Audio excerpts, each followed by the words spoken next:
Shalom Butin. Sip. Shalom 26. Santi. Oke. Ada 26 orang termasuk saya dan Leo ya. Oke. Selamat datang. Ting tongnya tolong dimatikan. Kebanyakan dari saya akan lebih banyak hari Senin daripada hari Minggu ya, karena hari Minggu itu kalau di Yahudi itu it's always family first ya, semuanya selalu family first. Jadi hari Minggu terpaksa dialokasikan untuk keluarga, terpaksa harus dialokasikan untuk keluarga. Jadi kebanyakan hari Senin. Tapi masalahnya sekarang Senin itu banyak sekali urusan-urusan, udah mulai hari kerja. Kalau di sini kan sebenarnya hari kerja ya. Hari kerja itu udah dari hari Minggu. Tapi karena Jonathan itu kerjanya itu di perusahaannya itu base-nya di Inggris. Jadi dia kerjanya ngikutin orang barat. Jumat Sabtu libur, tapi Minggunya itu dia libur juga gitu. Jadi 3 hari liburnya. Jumat Sabtu dia libur karena dia Yahudi. Tapi Minggunya libur karena orang-orang Inggris libur hari Minggu. Oke, itu sekilas supaya mengerti, memahami sambil menunggu yang lain. Partisipannya udah 28, keren tuh. Seru ya, makin lama makin banyak ya. Ini berarti semua yang ada di sini sudah meninggalkan Yoshka ya? Benar ya, Leo ya? Yes, Baruch Hashem. Baruch Hashem ya. Betul, karena benar, itu pada bilang benar tuh. Aha, Karena iya. nggak mungkin kalau misalkan belum meninggalkan ya saya nggak masukin. Nggak dimasukin ya, bagus. Hari ini saya mau menjelaskan tentang pergumulan Rivka. Ini tentang Kejadian 27. Mungkin banyak orang yang udah tahu ya, terutama yang mantan Kristen ya, tentang apa itu Kejadian 27, yaitu kejadian di mana kisah di mana Yakov dan Rivka seolah-olah bersekongkol. Ada conspiracy theory untuk mencuri berkatnya Esau dan menipu Ishak. Tapi hari ini saya mau mengajak semuanya untuk melihat peristiwa ini dari kacamatanya Rivka dan kacamata dia sebagai ibu yang bergumul. Dan kita melihat mengapa Rivka selama cerita tentang kehidupan dia dan kehidupan Yitzhak dan kehidupannya Yakov dan Esau tidak pernah ada cerita bahwa dia itu menerima mida keneged mida. Ya. Kalau yang belum tahu apa artinya mida keneged mida, kalau dalam bahasa Inggris diterjemahkan dengan measure by measure. Artinya kalau dalam bahasa Indonesia diterjemahkannya apa yang akan kamu ukur, bagaimana sih? Apa yang kamu ukur? Gimana ya bahasa Indonesianya ya? Ukuran yang kamu pakai. Oh iya betul. Itu panjang banget itu. Itu penerjemahan dari mida keneged mida. Ukuran yang kamu pakai untuk mengukur akan diukurkan kepadamu. Kalau di gereja biasanya memakai kata-kata itu untuk seolah-olah untuk kalau misalnya kasih persembahan yang banyak itu akan dikembalikan lebih banyak lagi, kan seperti itu kayaknya. Tapi artinya nggak ada sama sekali nggak ada urusannya dengan persembahan, tapi hubungannya adalah dengan karma ya. What you sow is what you reap. Apa yang kamu tabur itu yang kamu tuai. Itu mida keneged mida. Nah, secara histori Rivka itu dilihat juga di dalam Torah, nggak pernah ada cerita bahwa dia itu menerima konsekuensi dari penipuannya dia. Why? Tapi kita tahu bahwa yang menerima konsekuensi dari penipuan tersebut adalah sepak terjang penipuan tersebut hanyalah Yakov. Nanti kita akan bahas bagaimana dan apa yang dia terima, apa konsekuensi dia. Pasti semua orang udah mulai bisa nebak. Tapi kita akan lebih dalam lagi melihat konsekuensinya seperti apa. Nah, kalau ternyata si Rivka itu tidak pernah ada mida keneged mida, so kita mau lihat. Jadi kita mau lihat sekarang peristiwa tentang pencurian berkat ini dari kacamatanya Rivka, dari dia punya pergumulan ya, dari kacamatanya dia. sebelum kita masuk ke dalam Kejadian 27 itu sendiri, oke, kita masuk ke halaman pertama. Kalau mau dianya, kenapa sih nggak mau ini? Ya, oke. Kita masuk ke Kejadian 25 ayat 22 sampai 23. Kita tahu bahwa waktu Rivka hamil, Rivka itu kan sempat mandul ya, dan ketika dia mandul, dia berdoa, Yitzhak berdoa, dan ternyata akhirnya dia akhirnya hamil, dan hamilnya itu ada kembar di dalam badannya dia, ya. Terus dia mengeluh, kenapa? Karena dia bilang gini. Anak-anaknya itu crush each other. Dalam bahasa Inggrisnya ditulisnya crush each other. Dalam bahasa Indonesia saya nggak tahu itu bahasanya apa ya itunya yang dipakai. Tapi kata-katanya adalah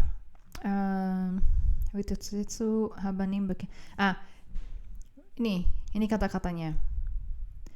Vaitrotsetsu habanim bekirba. Dia itu kedua anaknya itu Vaitrotsetsu itu apa ya? Ya crush each other, jadi saling gontok-gontokan gitu ibaratnya. Jadi bukan cuma sekedar saling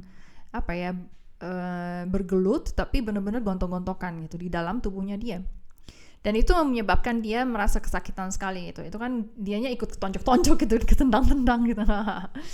Jadi Rivka itu bilang, kalau begini, Watomer kata dia, Imken, kalau begini lama Zeanochi, buat apa aku ada gitu. Ngapain sih? Itu saking menderitanya, ya, saking menderitanya Rivka itu merasa, oh my god, this is apa sih ini, kenapa sih ini dua orang ini, buat apa sih gue ada gitu. Jadi dia merasa saking sakitnya, saking menderitanya waktu hamil, dia merasa kenapa sih gue ada gitu. Lalu dia bilang dia pergi meminta petunjuk dari Tuhan. Terus vatelech lidrosh et Adonai. Dia pergi untuk mencari midrash, mencari petunjuk dari Tuhan. Ya. Terus ternyata vayomer Adonai lah, kata dia kepada Rivka, shnei goyim bebitenech. Ada dua bangsa, beten itu artinya perut, di dalam perutmu, bebitenech, ushne leumim mimecha, dan dua umat akan keluar darimu. Dan dikatakan bahwa dua umat ini, yang satu akan melayani yang besar, ya. Di sini dibilang verav yavot tsair, yang besar bekerja untuk atau melayani yang kecil. Nah, dari sini sejak ini pergumulan dia yang pertama. Pergumulannya yang pertama adalah dia hamil dan dia menderita dengan kehamilannya. Dia nanya, kenapa sih nih gue menderita banget nih hamilnya ini, kenapa sih gitu loh.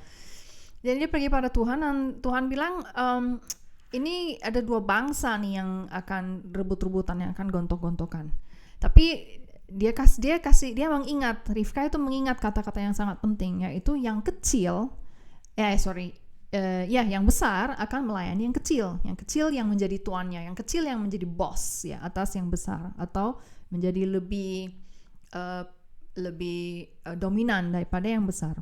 Nah, di dalam bahasa, ya kita nggak akan masuk sini, nggak akan membahas ini, tapi dalam bahasa Ibrani-nya ada kesan bahwa dua bangsa ini akan gontok-gontokan dan tidak akan pernah sama setara. Dalam arti kalau yang satunya itu dominan dan besar dan kuat, yang satunya lagi akan lemah dan turun ya. Dan kalau yang terus jadi nggak pernah bisa sama-sama equal. Jadi kalau yang satu besar dan kuat, yang satu akan lemah ya. Yang kalau Yakovnya yang besar dan kuat, dan Esau yang akan lemah. Itu keseimbangannya. Tetapi di akhir cerita Hashem itu, Tuhan itu sudah kasih kunci akhirnya gitu. Jadi dia sudah kasih tahu, pokoknya terserah mereka berantem ke sana kemari, tapi di akhir cerita yang besar akan melayani yang kecil ya. Yang kecil lah yang akhirnya menjadi dominan, dan yang besar itu akan menjadi hamba daripada yang kecil. Nah, Rivka memegang hal ini. Rivka benar-benar memegang prophecy ini. Kenapa dia pegang? Karena waktu itu kan dia benar-benar merasa menderita sekali dia kehamilannya itu. Jadi sehingga ketika dia mendapatkan hidayah tersebut, dia mendapatkan apa itu namanya, petunjuk itu langsung dia pegang. Dia nggak mau melakukan kesalahan lain. Pokoknya ini dia pegang, dan karena yang dia pegang inilah itu yang menentukan segala tindakan dia ke depannya seperti apa. Oke. Ini kita pura-puranya kita nggak ada yang tahu nih ceritanya seperti apa, ya kan? Kita pokoknya tutup aja dulu ya. Kita ikutin penjelasan hari ini supaya jangan ada presaposisi duluan gitu ya. Jadi dibuang dulu yang kita udah tahu, pura-puranya kita nggak tahu apa yang terjadi sesudah ini. Oke. Nah, apa yang terjadi sesudah ini? Maka lahirlah ya kembar itu. Vaimaleu Yamea, hari-harinya menjadi genap untuk laledet, untuk melahirkan. Vehine Tamim bevitnah. Ada Tamim itu apa? Kembar ya, zwillinge. Kembar di dalam perutnya. Dia bilangnya perut ya, bukan rahim. Dia bilangnya perut. Ada kembar di dalam perutnya.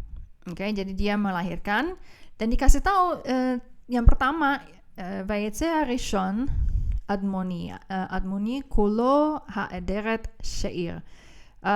Yang pertama keluar dan ternyata kelihatan bahwa dia merah dan rambutnya dia penuh dengan rambut seperti seolah-olah pakai jubah. Ya. Akhirnya dikasih nama Vaikra Shemo Esav ya, dalam bahasa Ibrani Esav. Biasanya bahasa-bahasa lain menerjemahkannya bukan Esav tetapi Esau. Okay? It's the same person ya, itu orang yang sama tapi saya akan pakai referensi bahasa Ibrani ya, Esav.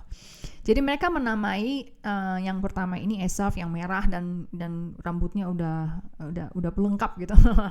Rambutnya di mana-mana udah seolah-olah pakai jubah. Okay? Nah, mereka menamainya Esav. Nah, yang setelah itu yang keluar siapa? Akhirnya kan sesudah itu Yatsa Achav, keluarlah adiknya.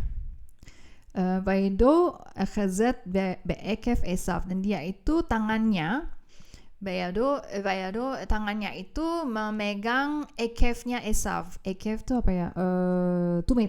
Tumitnya Esav ya. Nah, perhatikan dikatakan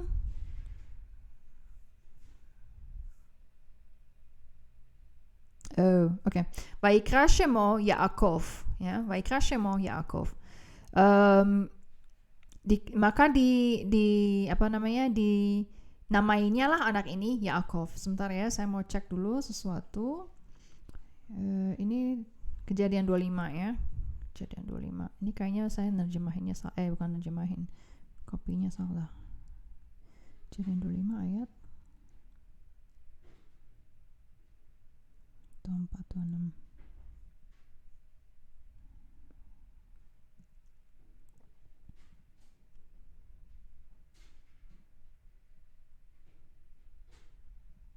Oke, ini ada yang salah, makanya kok nggak muncul ya ini. Oke, baik kau. Oke, ini saya terjemahin dulu. Apa mungkin ininya kurang bagus fontnya? Oke. Tadi fontnya kurang bagus, makanya dia nggak kelihatan. Oke. Ini soalnya sangat penting. Kalau nggak kelihatan tadi saya nggak bisa baca. Oke.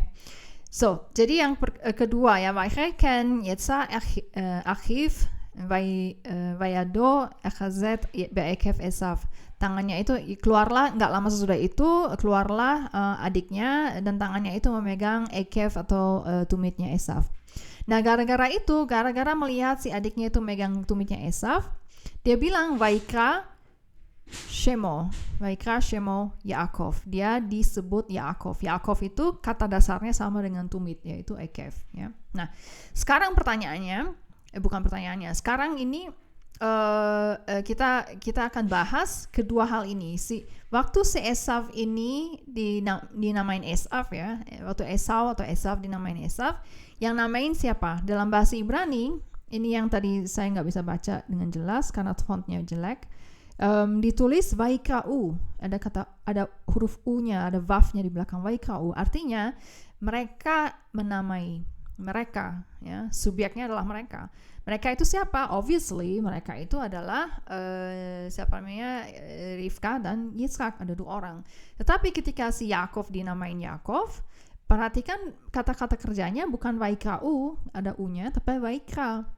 Vaikra artinya he named him, dia menamai. Dan Vaikranya itu he pasti dalam arti laki-laki, ya, dalam arti maskulin, bukan feminin. Jadi siapa yang menamai dia Yaakov? Yaitu Yitzhak. Soalnya antara Yitzhak dan Rivka, yang laki kan Yitzhak. Ya, Vaikra Shemo Yaakov. Okay, so that means artinya ketika si Yaakov itu dinamain Yaakov, Rivka nggak mau ikutan. Artinya dia nggak setuju. Dia sebenarnya nggak mau dikasih nama Yaakov. Kalau Esaf, dia setuju, dia kasih Esaf namanya. Oke, dia merah gitu. Dia merah. Oke, mari kita sebut dia Esaf. Merah penuh dengan bulu, bulunya merah dan seterusnya. Jadi oke, fine, Esaf. Tapi kalau Yaakov, dia nggak suka Yaakov. Kenapa Yaakov? Yaakov itu, ya, kita bandingkan. Di dalam bahasa Ibraninya, kata Esaf, kita bandingkan antara Esaf dan Yaakov.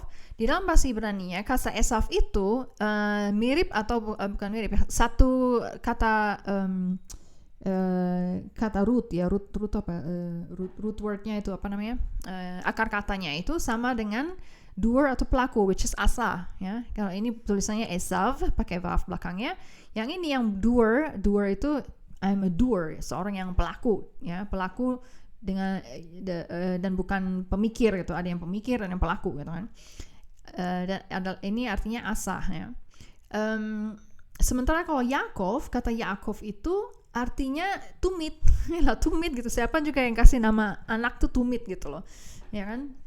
Tumit, mit sini mit gitu kan lucu gitu. Kenapa aku tumit? Mamanya nggak mau, Rivka nggak mau, makanya dia bilang Vaikra.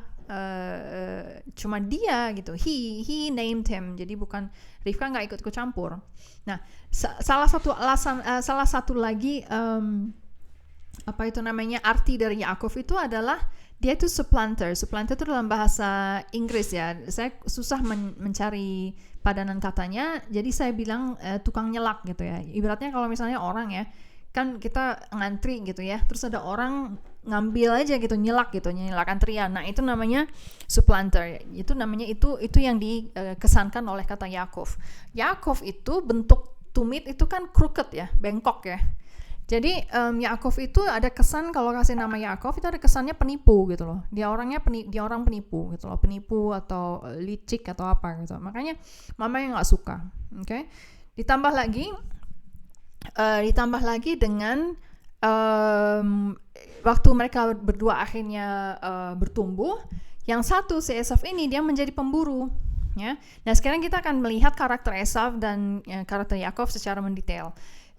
Kita diceritakan, ya, dikasih tahu di dalam Kejadian 25 ayat 7 bahwa si Esaf ini, ya kan, Waigdalu habanim Waihi Esaf ish Yodea Said. Dia itu tahu berburu. Dia manusia yang tahu berburu. Ish Yodea Said, Ish Sadeh, yaitu orang Padang. Bukan orang Padang maksudnya di Sumatera, tapi orang yang mainnya di Padang gitu. Sadeh itu artinya Padang.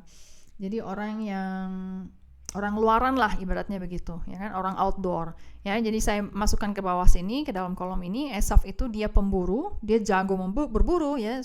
Bilang bahwa Ish, ya, dia Said, dia orang yang tahu berburu, dan dia orang outdoor, ya. Ish Sadeh, ya, dia orang outdoor, orang yang selalu di luar, dia orang Padang lah dalam secara ininya, ya, secara harafiahnya tuh orang Padang itu, Ish Sadeh, ya.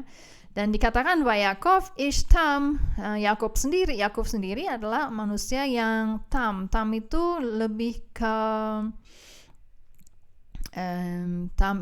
ke polos, orangnya polos gitu, polos. Terus dikatakan Yeshef Ohalim, dia itu dia itu tinggal di dalam, menetap di dalam tenda-tenda. Apa artinya? Dia ibaratnya dengan kata lain dia orang rumahan lah. Nah, di dalam Yahudi kalau orang dikatakan bahwa dia orang rumahan atau orang yang lebih suka tinggal di dalam tenda, itu berarti bahwa dia itu tukang belajar Torah. Dia cuma tahu belajar Torah aja, dia nggak tahu apa-apa, dia nggak tahu berburu. Dia suruh pasang atap di rumah juga mungkin dia nggak tahu gitu, karena dia orangnya di dalam rumah aja, orang dia anak mami lah ibaratnya gitu ya, laki-laki tapi anak mami, maunya di rumah aja. Di rumah juga bukan di dapur, tapi dengan Torahnya, dengan belajar rohani, belajar agama gitulah pokoknya. Itu orang yang disebut dengan Ishtam ya. Ini kata-kata Ishtam, Yosef Ohalim, orang yang duduk di selalu duduk di tenda-tenda. Oke. Nah, dengan adanya tumit itu, dia itu karena dia disebut tumit atau ada asosiasi dia dengan tumit, Rivka itu melihat bahwa dengan kasih dia nama tumit, artinya dia seperti follower, dia follower dari kakaknya. Kakaknya itu kan orang yang pemburu, orang chef, ya orang doer, dia pokoknya kenapa saya bilang chef? Chef itu orang yang suka masak ya, yang jagoan masak. Karena belakangan kan kita tahu bahwa Yitzhak itu meminta si Esau untuk berburu dan membuat makanan kesayangan dia. Kenapa dia suruh si Esau? Kenapa bukan mamanya? Gitu kan, mamanya yang tukang masak. Karena si Esau jago masak gitu. Jadi kita lihat bahwa si Esau itu benar-benar aktif gitu. Dia jago masak, dia pemburu, dia menguasai lapangan di luar, dia menguasai padang, dia menguasai dunia gitu loh. Dia orang outdoor gitu ya. Sementara si Yakov itu anak baik-baik di dalam rumah, dia cuma bisa belajar, kutub buku, pakai kacamata tebal gitu kan. Seperti itu, kurus gitu. Dia kurus gitu kan, bisa bayangin gak Yakov tuh kayak apa. Jadi orang yang orang rumahan, pendiam, dia follower aja gitu kesannya ya. Jam berapa sih sekarang ini? Harus dilihat jamnya. Oke. Jadi dia follower aja gitu kesannya kan. Dan dikatakan bahwa di ayat 28, ini saya kecilin dulu.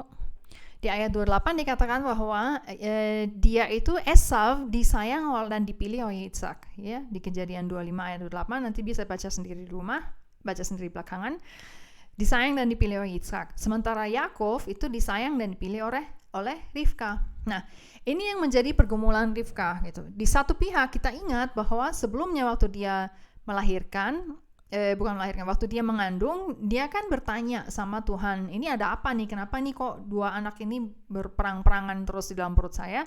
Terus dia tahu bahwa yang kecil akan menjadi akan menguasai yang besar, atau yang besar akan menjadi servant atau hamba dari yang kecil ya.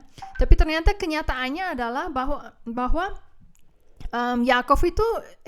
Yitzhak itu lebih sayang sama si Esau, dan memang Esau sah-sah aja kalau dia sayang sama Esau. Kenapa? Karena Esau itu orang yang doer, dia orang yang he gets things done gitu loh. Dalam bahasa Inggrisnya gitu, bahasa Indonesianya gimana ya? Dia tuh kalau apa juga kerjaannya beres gitu, selalu beres. Mau kerjaan ini beres, oke, selalu beres. He gets things done gitu loh. Dia itu doer. Sementara Yakov adalah orang yang pemikir, diam aja. Jadi ya pantas saja kalau si Yitzhak itu berpikir berkat yang akan dia kasih nanti ya, berkat kesulungan akan diberikan kepada Esau. Ya pantas gitu, sah-sah aja Yitzhak berpikir seperti itu. Bukan karena dia merasa bukan karena kan tuduhan selama ini seolah-olah Yitzhak itu kayaknya kok buta rohani ya, nggak bisa lihat ya. Bukan masalah buta rohani juga, secara nyata dia lihat bahwa calon leadernya adalah Esau ya kan. Esau tuh yang menunjukkan kualitas-kualitas seorang leader gitu loh. Dia rough gitu loh, dia kuat gitu loh. Ya, dan he gets things done, dia selalu mengerjakan apa aja jadi gitu. Dia pegang apapun jadi ya. Sementara Yakov belum membuktikan diri. Yakov hanya belajar Torah. Bagus, tapi itu kesan di matanya Yitzhak. Sementara Rivka, dia berpegang pada nubuat itu. Dia pegang pada nubuat bahwa yang kecil inilah yang akan menjadi dominannya, akan jadi bos, yang akan menjadi besar gitu ya.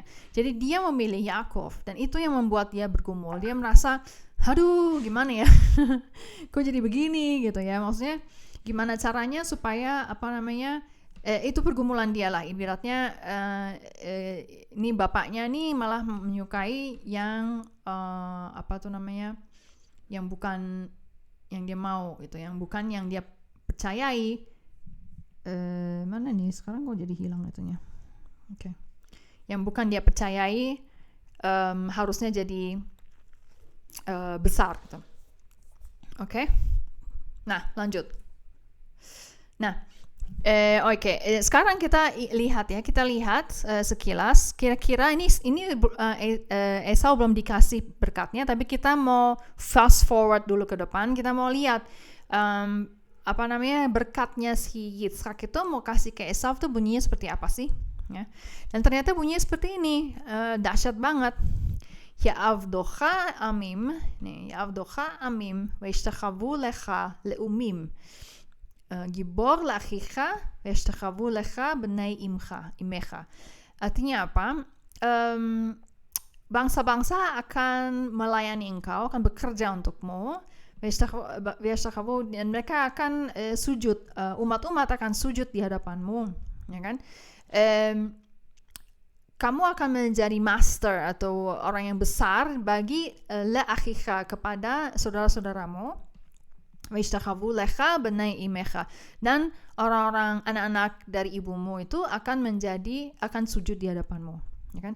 Bayangkan, itu adalah berkat yang akan diberikan oleh Yitzhak kepada salah satu dari mereka.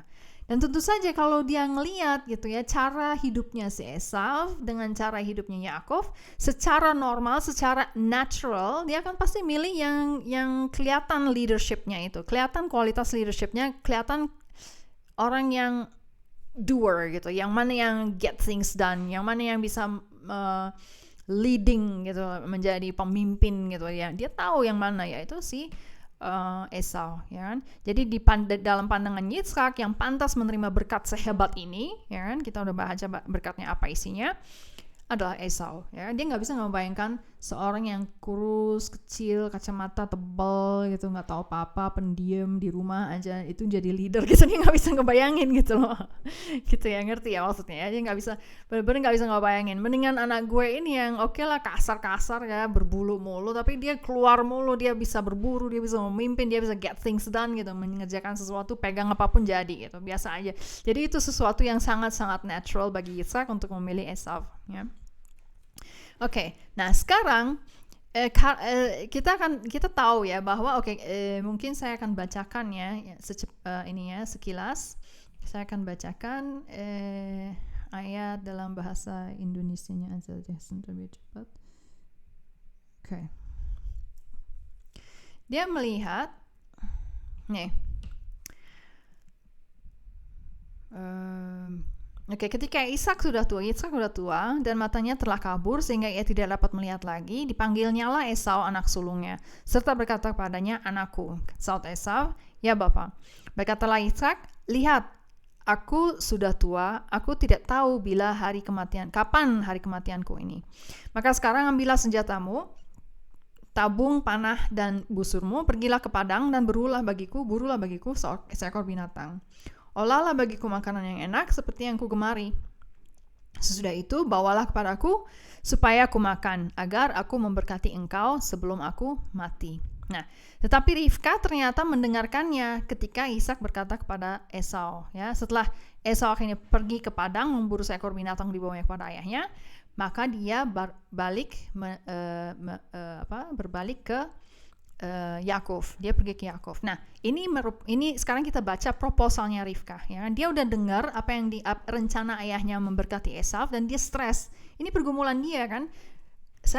Dia tahu Rivka itu tahu betul siapa yang akan menjadi lebih besar, adiknya apa kakaknya. Dan sejak dia di kandungannya, sejak dia menderita hamil, dia memegang teguh bahwa yang akan menjadi besar ini adalah si adiknya. Ya, dan tiba-tiba nih waktu untuk pemberian berkat ini udah datang gitu, dan tiba-tiba Yitzhak tuh benar-benar, waduh, dia ngelihatnya Esau dan sah-sah aja gitu loh. Esau memang punya kualitas yang besar begitu, yang bisa menjadi orang yang besar, dan ternyata memang dia menjadi besar sekali kan. Dia bisa menjadi orang besar, dia bisa menjadi dominan, dan Rivka merasa khawatir, aduh ini bisa kehilangan nih. Jadi dia membuat sebuah proposal, dia mengajukan sebuah proposal kepada si Yaakov ya. Dan kita mau baca dengan perlahan-lahan proposalnya apa. Okay. Rivka amra al Yaakov ya. Rivka mengatakan kepada Yaakov bana anaknya lemor. Hine shamati et avicha midaber el Esav achicha lemor. Dengarkanlah, saya udah dengar kata-kata bapakmu, bapakmu berkata-kata kepada Esav, saudaramu itu. Your brother gitu, achicha ya, saudaramu. Ve'ata bani shema kubokoli le'asher ani mitzava otcha. Sekarang anakku, dengarkanlah suaraku yang akan memerintah kepadamu. Dia bilang ani mitzava otcha, aku akan memerintahkan kepadamu melakukan hal ini. Jadi proposalnya itu lebih ke gini ya, this is what you do. This is what you have to do. Ini yang harus kamu lakukan. Ini kurang lebih seperti itu. Dia lebih memberikan usulan ini yang harus kamu lakukan untuk bisa mengubah suasana, mengubah situasi. Ya, perhatikan baik-baik. Dia perintahnya dia. Lechna, pergilah el Hatson, vekachli misham. Pergilah ke tempat ternak itu tinggal, Hatson ya, itu kayak kandang gitu ya. Lechna al Hatson vekachli misham, dan ambillah dari sana, ambillah padaku, bawalah bagiku dari sana, shene gedai izim tovim, 2 anak kambing yang bagus-bagus, yang tovim ya. Terus dikatakan bahwa Ve'esa, dia akan membuat otam meta'amim le avicha ka'asher ahev. Dia akan membuat masakan yang enak ya, sesuatu yang enak bagi ayahnya yang dia suka. Jadi ibaratnya dengan kata lain, pokoknya kamu yang bikin, ambil ke tempat peternakan, ambil daging, terus gue akan memasak untuk ayahmu gitu loh. Masakan favoritnya, dikatakan seperti itu. Dan proposalnya dia, vehevata leavichal veachal, dan bawalah kepada bapakmu itu untuk dimakan. Bavur asher yeverechecha lifnei moto, dan supaya dia itu akan memberkati kamu sebelum dia mati. Ya. Jadi kalau kita baca pelan-pelan ya proposalnya ini ya, ini dari ayat 6 sampai ayat 10, itu nggak ada kata-kata sekalipun tipulah ayahmu. Tidak ada. Proposalnya hanyalah gini ya, kamu ke kandang, kamu ambil makanan, ambil 2 kambing yang bagus-bagus, nanti gue olah, gue kasih makan bapakmu itu makan favorit dia, kamu yang bawa, dibilang bawalah kepada ayahmu untuk dimakan, biar memberkatimu agar sebelum mati. Jadi ininya dia apa? Strateginya Rivka itu apa sebenarnya? Pertama, strategi kita lihat di dalam proposalnya dia itu nggak ada indikasi sama sekali untuk menyuruh Yaakov menipu ayahnya. Dia hanya bilang, ayo ambil kambing, gue yang masak, kamu yang bawa. Nggak ada istilah kamu yang bawa dan biar kamu diberkati gitu. Nggak ada istilah pura-pura kamu harus pura-pura jadi Esau terus biar kamu diberkati. Enggak, jadi dia benar-benar lurus-lurus aja, ambil seekor kambing, 2 ekor kambing, saya yang masak, ya kan. Perhatikan bahwa dia melakukan apa yang si Esau minta, Yitzhak minta untuk Esau. Esau itu disuruh berburu dan disuruh bikin masakan favorit dia. Nah, mamanya yang kecil, mamanya si Yaakov ini, dia tahu bahwa Yaakov tuh nggak pintar berburu, jadi ya udah lo nggak usah berburu, lo ke tempat ini aja, ke kandang belakang gitu. Nggak usah berburu, nggak usah jauh-jauh ke sana jauh gitu ya, ke kandang belakang aja ambil 2 kambing, gampang kok, nggak perlu berburu gitu loh, nggak perlu pakai tombak, gitu, nggak usah, ke kandang aja gampang gitu. Ini gue kasih kuncinya sekali, bisa gini nggak apa, jadi gampang gitu. Dia tahu Yaakov tuh nggak bisa berburu, jadi oke lah, nggak usah berburu, kamu ke kandang aja. Dan dia tahu bahwa Yaakov itu bukan tukang masak, jadi lo yang bawa kambing, gue yang masak nggak apa-apa, gue tahu lo nggak bisa masak, gue yang masak gitu. Jadi dia yang bikin masakan, tapi dia yang bawa. Maksudnya apa dia bawa? Ya, intinya adalah si Rivka pengen supaya si Yaakov itu bisa membuktikan kepada ayahnya bahwa I am a doer too gitu loh.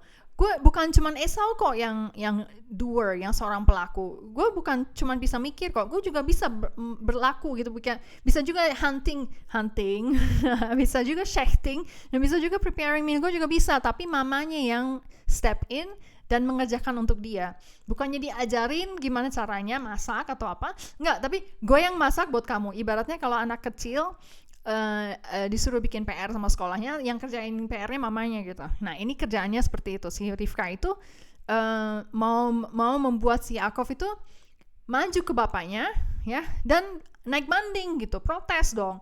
Saya juga bisa kok. Saya juga bisa jadi doer sama seperti Esau.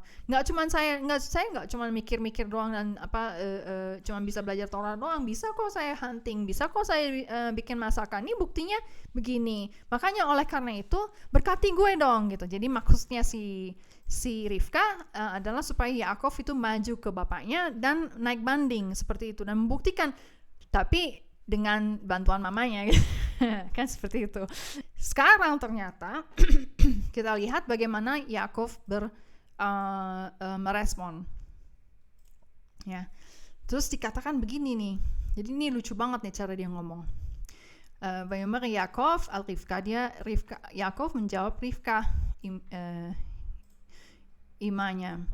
mamanya itu.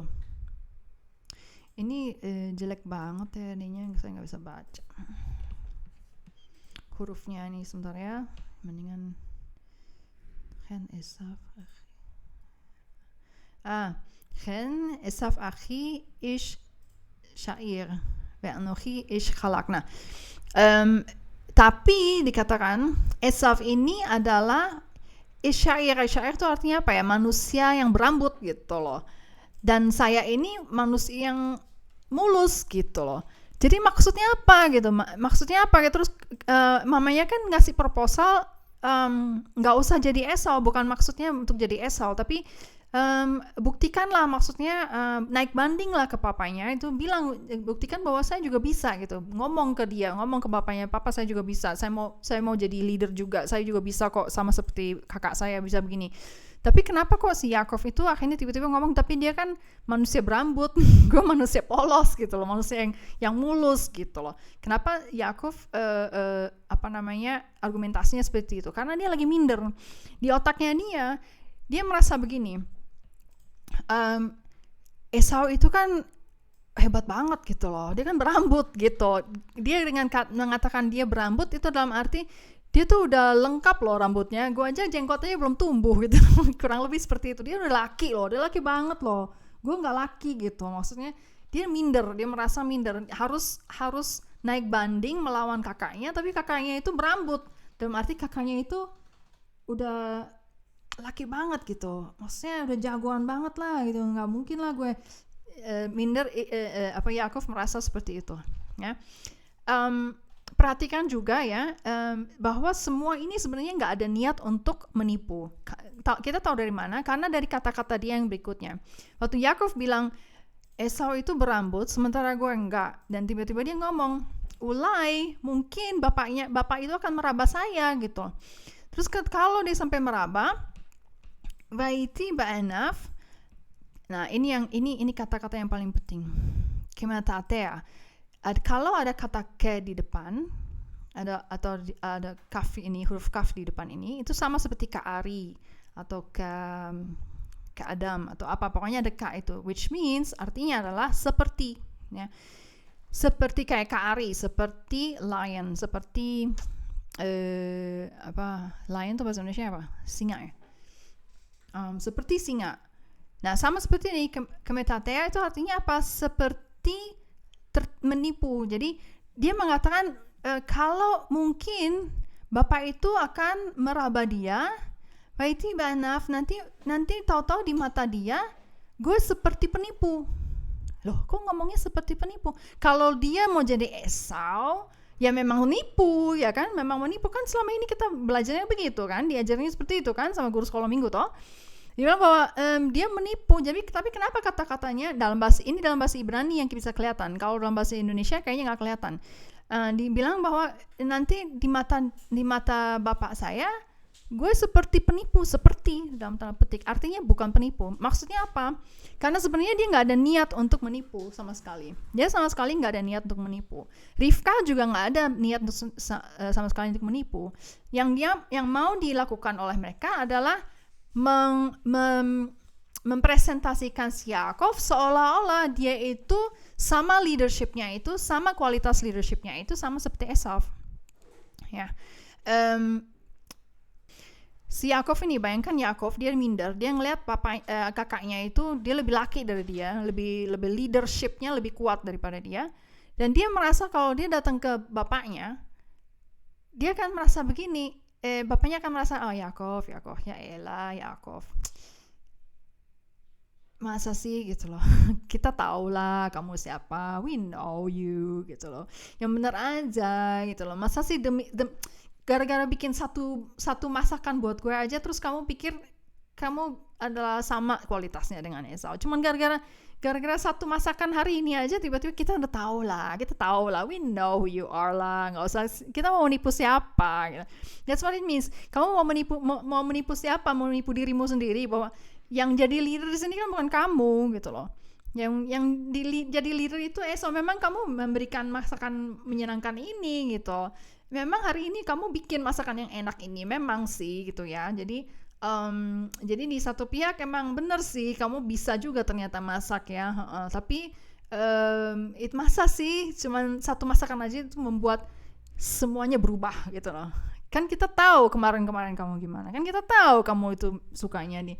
Udahlah, kan jadi dia merasa seperti nanti bapaknya akan merasa kita ini sedang menipu diri sendiri gitu pura-puranya. Apalagi bapaknya pasti tahu ini pasti bukan bukan kamu yang masak kan. Ini pasti mama kamu yang masak gitu kan. Itu sebabnya si Yaakov bilang, aku jadi terlihat di matanya seperti menipu gitu loh. Vahayati baenaf kematatea. Di mata dia jangan-jangan nanti aku seperti penipu. Makanya dikatakan seperti penipu. Dia nggak bilang nanti gue dituduh penipu loh, enggak, tapi seperti penipu.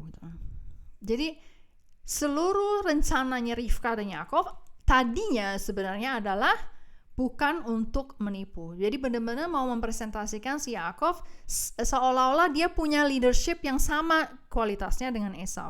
Ya, kekuatan lakinya itu sama dengan Esau. Dia mau mempresentasikan seperti itu. Tapi dibungkusnya dengan rapi sampai akhirnya papanya juga pasti tahu lah itu yang masak juga bukan lu, kan gue tahu lah ini kan masakannya Rivka, ya elah, gue nggak tahu masakan istri gue aja kan gitu. Jadi Yaakov merasa papa gue pasti mikir gue menipu gitu, gue menipu diri sendiri, gue menipu semua orang lah. Kita tahu lah gue nggak jago masak, gue tahu lah ya Esau tuh lebih laki dari gue, lebih chef dari gue, lebih apa dari gue tahu lah, kita semua tahu lah gitu. Jadi itu yang dirasakan oleh Yaakov. Nah, ketika akhirnya kita melihat yang berikutnya, ya kejadian berikutnya adalah Rivka itu akhirnya membawa bajunya Esau kasih ke dia, dan dia dipakein kulit binatang ya, kulit kambing di tangannya di tangan sama di lehernya Yaakov ya, karena dia badannya kan mulus sekali, nggak ada bulu ya. Terus vetikach Rivka et bagdei Esef bena, Rivka mengambil bigdei pakaiannya Esau anaknya yang besar, bena hagadol hachamudet asher ita bebait, yang paling bagus, yang paling berkualitas, yang ada padanya di rumah itu ya. Terus baru dikatakan Vatalbesh et Yaakov bena akatan, dan dia memakaikannya kepada anaknya ya. Lebih jauh lagi si Rivka itu mengambil ve'et orot gedei haizim, dia mengambil kulit kambing itu, kambing yang di slaughter tadi itu, dan tangan dan lehernya si Yaakov itu ditutup dengan kulit tersebut. Apa sebenarnya yang hendak dicapai oleh Rivka? Gini, Yaakov itu, bayangkan seperti Yaakov itu kita udah bahas bahwa dia itu minder. Dia tahu bahwa kakaknya itu lebih hebat daripada dia. Kakaknya itu lebih jago, lebih laki, lebih leadershipnya lebih kuat gitu, lebih get things done gitu. Dia lebih bisa mengerjakan segala sesuatu dengan beres gitu. Dia pegang apapun jadi sudah gitu loh. Yakub tahu gitu loh. Yakub tahu. Mamanya juga tahu bahwa si Yakub itu minder. Dan dia mindernya itu aneh. Mindernya bilangnya dia kan berambut, gue enggak gitu. Ibaratnya kalau di Israel itu ya. Itu diketawain kalau orang yang enggak bisa menumbuhkan jenggot itu diketawain gitu, nggak laki gitu, ibaratnya seperti itu. Terutama di sini kalau ada orang-orang Yahudi Asia atau Yahudi yang convert, yang berasal dari Asia, biasanya dia susah banget menumbuhkan jenggot, sampai jenggot tuh cuma paling 2-3 biji di sini gitu, habis itu nggak ada lagi gitu. Itu diketawain karena apa? Ini nggak laki banget gitu loh. Itu satu bahan olok-olokan. Nah, sama seperti itu juga Yakub itu melihat nih kakaknya itu penuh rambut sementara gue enggak gitu. Jadi dia bilang kakak gue kan manusia berambut, gue enggak. Kenapa itu yang dibahas? Karena dia mau kasih tahu itu poinnya adalah dia lebih jago dari gue, dia lebih laki dari gue, dia lebih segalanya dari gue gitu loh. Dan ketika ibunya Rivka akhirnya memakaikan bajunya si Esau dan memakaikan kulit itu, ya, kulitnya pada Yakub. Dia hendak mendorong dia, okay, you can also be gitu, lu bisa kok gitu, harus pede gitu, bisa, bahwa lu bisa gitu. Itu kan cuman appearance aja gitu loh, itu cuman Esau, itu cuman di luarnya aja, dia begini, dia punya rambut banyak, itu cuman di luar. Cuma kamu juga pakai itu dan lu harus punya kualitas atau kepedean yang sama gitu. Jadi dia mau membuat supaya si Yakub itu merasa ibaratnya gini ya, anak kecil, anak perempuan kecil suka pakai sepatu mamanya yang tinggi itu dan suka pakai lipstick gitu kan, dia mau merasa besar gitu loh, dia mau merasa seperti mamanya. Atau misalnya anak laki-laki gitu yang tiba-tiba pakai baju jas bapaknya gitu, main-main gitu, maksudnya seperti itu. Karena apa? Karena dia pengen ngerasa seperti besar, dia merasa pengen berpura-pura gitu, dia pengen naikkan egonya dia, naikkan rasa suksesnya, rasa femininnya kalau anak-anak perempuan. Nah, Rivka maksudnya baik gitu, dia itu mak-mak gitu ya, mak-mak yang mak-mak banget gitu loh, sehingga akhirnya anaknya digituin supaya anaknya itu bisa merasa, kamu merasa dong seperti kakakmu tuh laki tuh, punya bulu itu, seperti itu dong. Tapi apa yang terjadi ketika dia membawa makanan itu kepada si Yitzhak dengan masih pakai baju itu, tiba-tiba kata-katanya dia adalah nah, ketika Yakub masuk ke tempat ayahnya serta berkata, "Bapa," sahut ayahnya, "Ya anakku, siapakah engkau?" Kata Yakub kepada ayahnya, "Akulah Esau, anak sulungmu." Tiba-tiba dia berubah pikiran. Dia pikir, gue gak mau ngikutin rencana mama gue akan mengambil langkah yang lebih jauh lagi, lebih hebat lagi daripada rencana strategi mama gue itu. Gue gak perlu mempresentasikan diri sebagai Yakov, si leader juga gitu loh, si orang yang bisa jadi pemimpin juga gitu. Enggak, dia gak mau seperti itu. Dia mau, gue adalah Esau si pemimpin itu, bukan Yakov yang pura-pura pemimpin. Enggak, dia mau tiba-tiba menjadi Esau ya. Itu switch aja, itu nggak ada di dalam rencana sebenarnya, tapi dalam detik-detik terakhir merasa gue Esau. Lebih gampang. So, akulah Esau, anak sulungmu. Telah aku lakukan seperti yang Bapak katakan padaku. Bangunlah, duduklah, dan makanlah daging buruan masakanku ini, agar Bapak memberkatiku. Dan sisanya kita udah tahu ceritanya. Akhirnya berkat yang besar itu diberikan kepada Yakub oleh Yitzhak ya. Dan belakangan akhirnya Esau tahu, dan akhirnya Yakov itu harus lari dari rumah karena Esau mau membunuh dia ya. Nah, mamanya itu sama sekali nggak ada andil di dalam penipuan ini.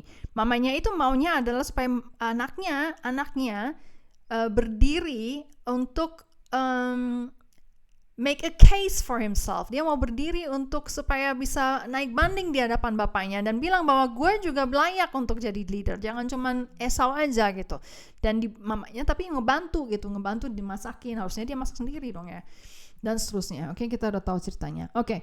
Nah, dari mana kita tahu bahwa sebenarnya Rivka sama sekali nggak ada niat untuk menipu. Ini benar-benar murni sekejap aja berubah, si Yakovnya berubah pikiran dan merasa, oke, gue mau melakukan hal ini, gue lakukan yang ini aja gitu, jangan ikutin strategi mama gue, tapi gue mau melakukan hal ini.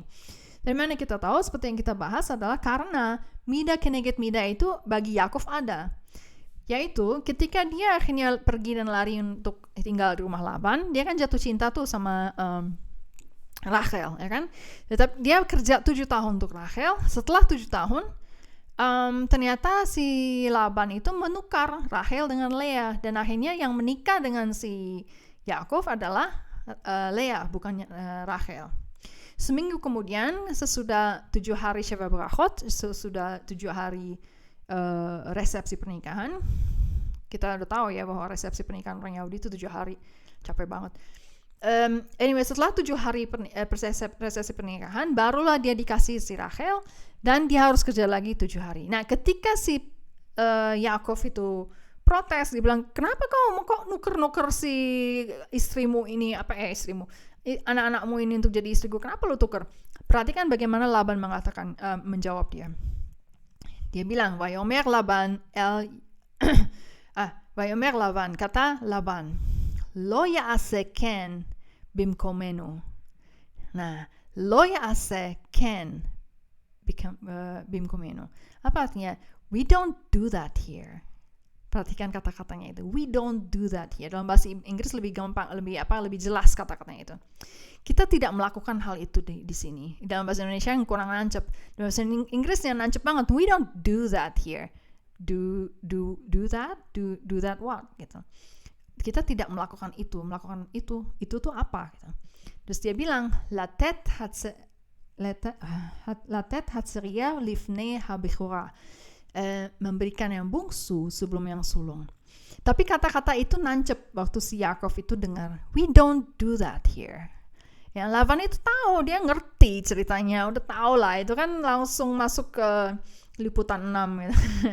Semua orang tahu lah tentang apa yang dilakukan oleh Yakov ya.